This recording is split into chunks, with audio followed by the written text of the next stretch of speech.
Olá, turma, tudo bom? Vamos para a nossa segunda aula.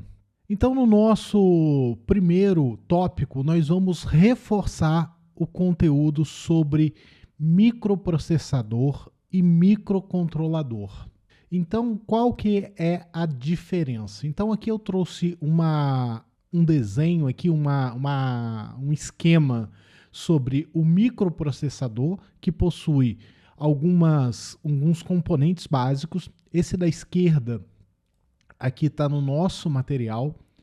Então aqui a gente tem a unidade lógica aritmética, o decodificador de instruções, a unidade de controle, o arranjo de registradores, os registradores. Mas eu gosto muito dessa imagem da direita aqui, que é um pouco mais esquematizada, que representa aqui o banco ou o esquema de registradores. Nós temos aqui a unidade para inteiros, a unidade para ponto flutuante seria as unidades, separada aqui a unidade lógica aritmética, responsável pelos cálculos aritméticos. Nós temos aqui a unidade de controle, mas percebemos que fora do processador a gente tem aqui as memórias, algumas instruções de memória, fora do processador. O processador seria só os componentes que estão em volta desse pontilhado. Seguindo no nosso exemplo aqui, nós temos um microcontrolador que dentro de um único chip, então dentro desse chip aqui, nós temos todos os componentes necessários para o funcionamento. O conversor de analógico digital, o microprocessador, a memória RAM, a memória ROM, ou memória para programação, o Program Memory, a memória para programação, a memória, o oscilador. Então, tudo fica armazenado dentro de um único controlador. Aqui, uma imagem só para a gente clarear um pouquinho, né? Eu trouxe fotos de processadores tradicionais que nós conhecemos, o Core i7 da Intel. Aqui nós temos o FX da AMD, o Ryzen. Aqui exemplos de microcontroladores. E olha o tamanho.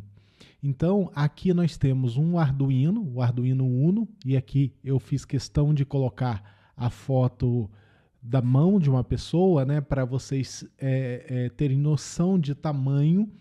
Então aqui dentro dessa plaquinha eu tenho tudo. Eu não preciso, por exemplo, comprar memória, eu não preciso, por exemplo, comprar outros componentes para que o microcontrolador execute uma determinada tarefa.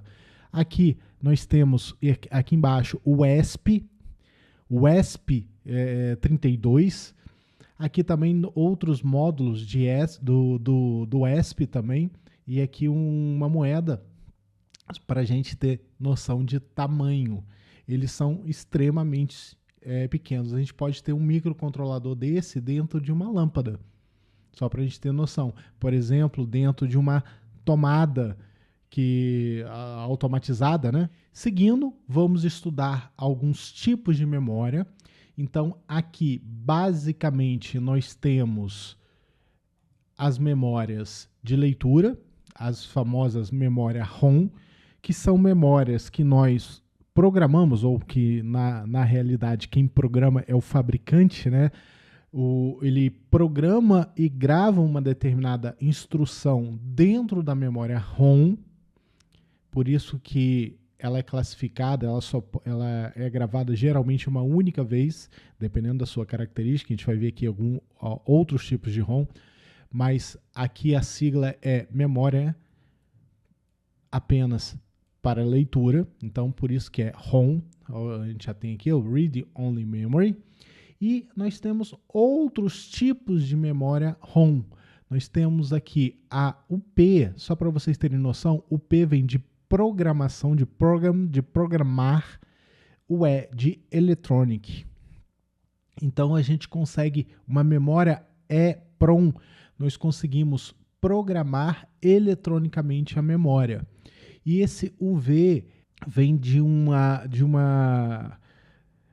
técnica que nós utilizamos, que a memória utiliza para apagar e reutilizar essa memória. Diferente, gente. Memória ROM eu não reutilizo, ou também conhecido como PROM, memória que só se programa uma única vez. Quem é mais da antiga que lembrar, por exemplo, daquele CD virgem que a gente comprava para fazer gravação, a gente gravava, queimava o CD e depois a gente não poderia reutilizar o CD. Seria a memória PROM. Já a EPROM é uma memória que a gente pode reutilizar, incidindo um raio ultravioleta na memória. E eu vou mostrar aqui, tem um desenho dela, eu vou mostrar isso para vocês. Aí a gente pode reutilizar essa memória. A memória flash, a mais utilizada atualmente. Aqui a gente tem um outro tipo de memória, que é a RAM, que é memória de acesso aleatório ou randômico. E aqui a memória ROM, eletronicamente apagável, que é a EEPROM. É uma que a gente apaga e reutiliza eletronicamente. Então, vamos só dar uma olhada aqui em alguns desenhos, algumas fotos, que é interessante. Essa é a EPROM.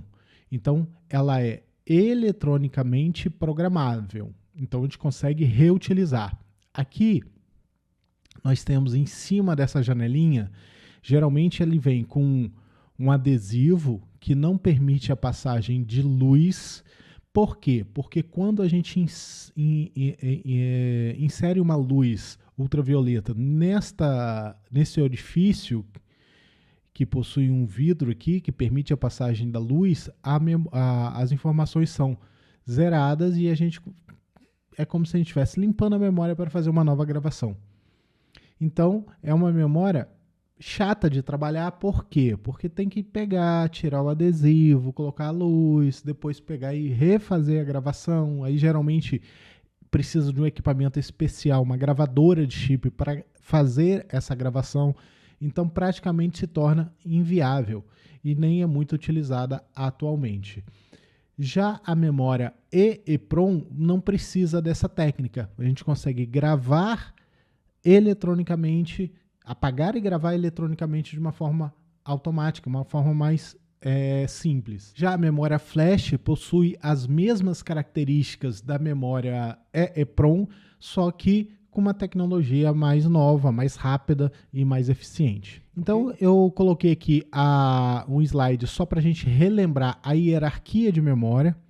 Aqui a gente já não está falando só das memórias eletrônicas, porque eu tenho aqui a memória secundária, que seria até os discos magnéticos, os HDs, a memória principal, que aqui entraria a ROM e a RAM, a memória cache, geralmente já inserida dentro do processador, e os registradores, que está dentro do processador propriamente dito.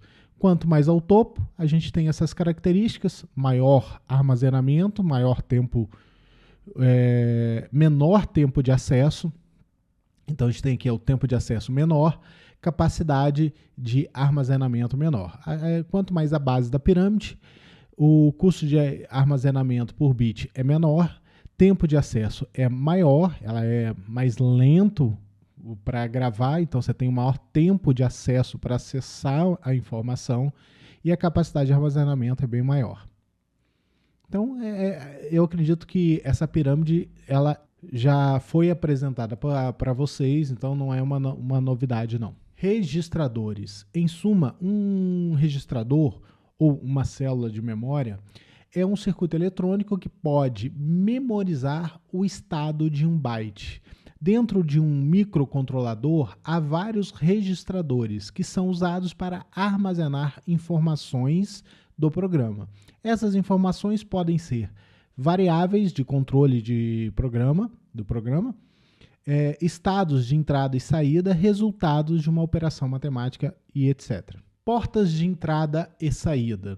Os microcontroladores, para executarem suas funções, necessitam se ligar ao mundo externo de alguma forma. Isso é feito por meio de registradores conectados aos pinos do chip, chamados de portas de entrada e saída. Então aqui eu tenho algumas portas essa é uma placa de Arduino que nós chamamos de Arduino Uno, modelo Uno, e aqui nós temos algumas portas de 0 a 13, então aqui a gente tem as pinagens de 0 a 13, essas portas são conhecidas como portas digitais, a gente ainda tem algumas portas aqui, ó, que são essas daqui, a A0 até a A5, são portas analógicas, e essas portas são utilizadas para conexão de periféricos, sensores de luminosidade, sensores de temperatura, sensores de pressão, como eu comentei na aula passada. Barramento. Barramento nada mais é do que a forma com que o controlador ou que o componente utiliza para se ligar com outros componentes. Por exemplo, eu coloquei um zoom aqui para a gente poder verificar. Imagina que eu tenho um componente aqui e eu preciso, por exemplo, que este componente se conecte com o controlador aqui, ó. Então, ele vai ter que usar essas trilhas, esses barramentos. Tá vendo essas linhas aqui, ó? Essas linhas vão interligar todos os componentes. Como a gente tem aqui, por exemplo, reguladores de tensão, nós temos aqui as próprias pinagens, que são as portas que nós utilizamos dentro do controlador. Aqui eu tenho um pino para resetar ou reiniciar, então eu tenho que ligar, mandar o sinal de reset. Então, todos esses componentes, eles estão interligados. Eles estão interligados através de quê? Do barramento. Então, para que o controlador acesse a memória e os dados trafeguem entre as diversas unidades, existem os barramentos, que vão interligar os componentes. E para fechar, nós temos aqui as nossas interfaces. O que são interfaces? Interfaces é a forma com que nós vamos nos comunicar com o controlador para que a gente programe ele, para que a gente mande as instruções que eu quero que ele realize, que ele controle. Então aqui nós temos a I2C, que é um controlador geralmente utilizado integrado dentro do próprio componente para que ele interligue os componentes internos dentro da própria placa. Então é uma que nós nem chegamos a utilizar porque ele é interno. Nós temos o que nós usamos mais é o SPI e a UART. O SPI, ele utiliza até 4 condutores, então ele é o que nós chamamos de full. Deixa eu tirar aqui o full duplex, porque ele usa um condutor para enviar e o outro para receber, se ele estiver usando 2. Se ele estiver usando 4, ele ainda está usando 4, 2 para enviar, 2 para receber, ele chega a ser até uma conexão mais rápida. E a UART, que é o Universal Assíncrono Receptor Transmissor. Então é um receptor transmissor assíncrono universal, que inclusive é o que nós encontramos no Arduino. Existe apenas um condutor e a comunicação é assíncrona. Então aqui só para a gente relembrar, aqui está a porta USB, a conexão USB tradicional, mas que usa, no caso aqui do Arduino, o ART, que foi o receptor que nós acabamos, a interface que nós acabamos de verificar. Com isso, passamos pelos principais tópicos da nossa aula de hoje. Obrigado.